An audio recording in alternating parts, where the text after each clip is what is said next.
Hey guys, this is going to be a short tutorial on nutrition. If you're just trying to increase your physical capacity while burning fat and building muscle tissue and achieving health or becoming the healthiest version of you possible, then this is going to be where most of us need to start.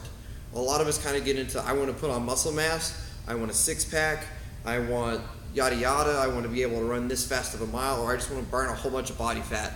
Well, this is where it starts, and I normally recommend that people do this for at least 3 months or until they see a result that they're no longer happy with or a result that they want to push past, and then we would go into more specific types of dieting, which would be possibly looking at your nutrient timing in depth, looking at your carbohydrate amount in depth. Some people need more carbohydrates, some people need less, some people need more activity, some people need less activity, more recovery.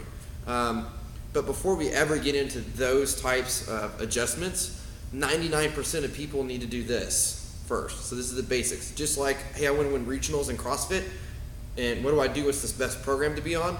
Do CrossFit for a couple years. Do the basics first. So if you're wanting a six-pack, or you're wanting to lose weight, or you're wanting to just become faster, stronger, fitter, do this, okay? I've lined up my meals all around this desk, actually. There wasn't enough room for everything here. And I've labeled what time I eat these things at and what I recommend most people to eat them at, and what exactly we're doing at each meal or each time we put something into our mouth which is considered a meal. This is for people who are working out in the evening. So this is after the noon hour, or if you're working out at noon, this still works for you. You would just adjust the times as needed. Let's start off. I'll probably come around. I'll come actually grab this camera so that you guys can see up close what we're looking at. So let's start with breakfast. Breakfast for me starts at about, depending when I get up, 7:30 a.m. after I've been up for, say, 30 minutes to an hour or so, drinking coffee or walking the dogs, whatever I'm doing. Normally I drink a glass of water and go walk the dogs, which gets my heart rate up and elevated, and I feel warm and ready to get my day started. I'll do 2 tablespoons of peanut butter. This is from Whole Foods. This is the fresh ground stuff. This is as clear as you can get it, or as clean as you can get it. If not, there are plenty of brands that are just peanuts and salt. That's the ingredients to peanut butter, not some type of strange ingredients that you can't pronounce, or palm oil, or added hidden sugars. I also do 1 scoop of Driven whey protein. I'm using Driven because this is who I carry. By no means is this an endorsement for them. If you have a protein that you like, go for it. If you think you want to try this out, let me know. I'll be happy to lend you a scoop. But I use 1 scoop of whey protein. I use Driven, and we sell it here. You can get it here. You don't have to go down the road. And I use 6 ounces of cold water in my shaker cup. So it's just protein and peanut butter. The reason I do that is because it's protein here. There's also protein in peanut butter, and fats and fibers. So there's not a lot of starchy carbohydrate going on here.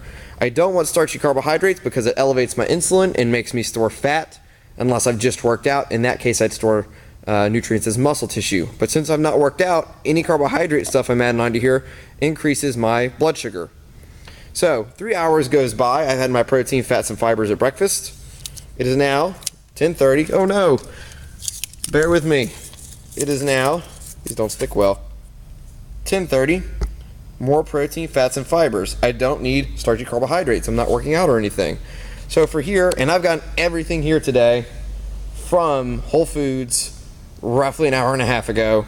So even if you don't prepare well and you get stuck going to a store, you can get everything that I'm shooting today at a store, at the salad bar or the hot bar. So I've got my meat here. I picked ham. It's not super lean, but that's okay for me because I'm just doing protein, fats, and fibers. Kale beet salad. It's real food, and I'm on a macadamia nut kick, so macadamia nuts for my extra fats. Protein, meat, fibers, or fats, which is my macadamia nuts, and fibers, which is going to be my kale, beets, onions, vegetables, other stuff in there. Not a lot of starches going on. I always drink that with a full bottle of water. 3 more hours go by. It is now 1:30 p.m. I've taught the noon class.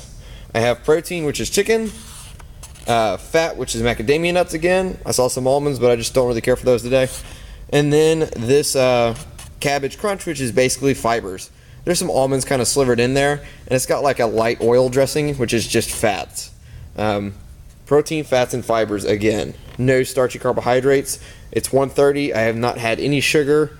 I have not had any type of potato or anything, or any added ingredients of any type, except for, you know, protein powder might have some extra ingredients and small amounts of starch, but that's just what happens when you get protein powder.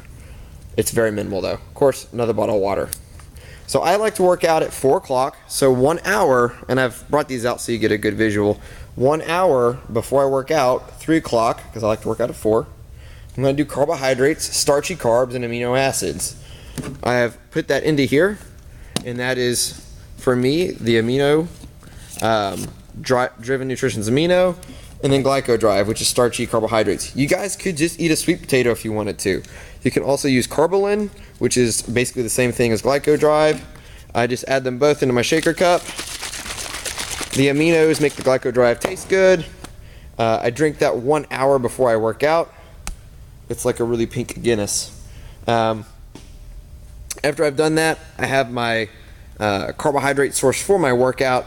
I'm not going to feel drained. I'm going to feel good as I work out. I'm going to feel plenty strong, etc. Then I have my workout, the WOD. There it is. After I've worked out, I'm going to bring my shaker cup here. This is probably the most professionally shot video ever. And I'm just scooting these over so you guys get a visual. I do protein and carbohydrate. So I worked out at 4 o'clock. 5 o'clock I'm done. Protein, carbohydrate. I like to mix it with coconut water because this is a very fast carbohydrate, just like the glycodrive. But I don't really love mixing that with protein because it tastes funny. So coconut water and protein is what I like to pick in my shaker cup. I do 12 ounces of coconut water. Sometimes I'll do 16. It just kind of depends on how thirsty I am, but somewhere in there. Then finally, 3 hours later at 8 o'clock, if I've gotten off early that night, or 9:30, saying if it's like a Monday, Wednesday, Friday, and I've taught late. Protein is chicken, fats, macadamia nuts. I know, I'm so exciting. And then I have roasted carrots here, garlic roasted carrots for my fibers. It's a vegetable. It's a little sweeter than most vegetables, but I don't count this as a starchy carbohydrate. I still count this as a vegetable. Again, with more water. To be honest with you, sometimes I drink these little things called Zevia, which is like Diet Coke, but there's no artificial sweeteners or colors in it. And it's just sweetened with stevia. So that's the entire day put into hopefully a visual for you guys. I'm trying to eat every 3 hours. It doesn't always happen. Sometimes you can get paleo bars. RX bars are really good. I like those. Everything in there is real food based. However, there are starches to it. It's better than stopping somewhere and getting a fried chicken sandwich. A lot better. But it does have starchy carbohydrates to it. So if you're trying to lose fat, build muscle tissue, perform better in your workouts, if you want a six-pack, before you get into any type of how many grams of carbohydrates should I have per day, when do I need to like have glutamine and creatine added into and doing supplements or any type of like diet, you need to have the basic foundation to nutrition down first. And that's, as human beings, most of the time we eat protein, fats, and fibers. The majority of this table, even though it looks like it's mainly supplements here, just because the jugs are big, the majority of this table is real food and water. 99% of your effort needs to be driven towards what types of food you're eating and what type of liquid you're getting, which is water. It should be water. Just a little bit of that comes down to supplementation and protein in the morning with my breakfast. I like that with my peanut butter. I like it after my workout with coconut water, which is considered food, and then before a workout is carbohydrate and amino acids. That's what I prefer, that's what I like, that's what keeps me going. I recommend that to everybody. Again, you can always replace the protein, the amino acids, and the other stuff with real food. See you guys.